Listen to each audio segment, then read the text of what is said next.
ქრისტიან-დემოკრატიული მოძრაობის წევრები ეკონომიკურ ექსპერტებსაც შეხვდნენ და ქვეყანაში არსებულ მდგომარეობაზე ისაუბრეს. ამასთან მოძრაობის წევრებმა მათი შეფასებები და ხედვაც მოისმინეს ინფლაციის, ფასების მატების, უმუშევრობის აღმოფხვის გზები და საკუთარი შეხედულებებიც გაუზიარეს. მოძრაობის წევრების განცხადებით შექმნილ ვითარებაზე სრული პასუხისმგებლობა ხელისუფლებას ეკისრება, რადგან მათი განმარტებით მაღალია იმპორტზე დამოკიდებულება, შემცირებულია სოფლის მეურნეობის წარმოება. ეს ყველაფერი კი ხელისუფლების მიზანმიმართულ პოლიტიკად შეაფასეს.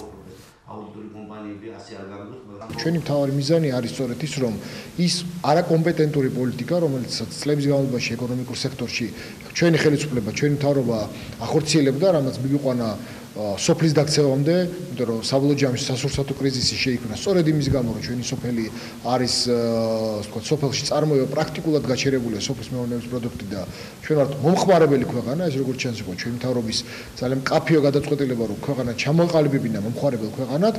დღევანდელი ეკონომისტების აზრით, ექსპერტების აზრით, ვისაც ჩვენ ხვდებით, სწორედ მათი ხედვაც ემთხვევა ჩვენ ხედვას და ეს პასუხისმგებლობა ბუნებრივად დადგეს ხელისუფლების წინაშე. დღეს ჩვენ ვსაუბრობთ ეკონომიკურ პრობლემებზე, რომლებიც საქართველოს წინაშე არსებობს და მართლა ძალიან მძიმე პრობლემებია. ერთი შეხედვითაც ჩანს, რომ საქართველოს ეკონომიკა თავისი არსებობის ერთ-ერთ ურთულეს ეტაპზეა.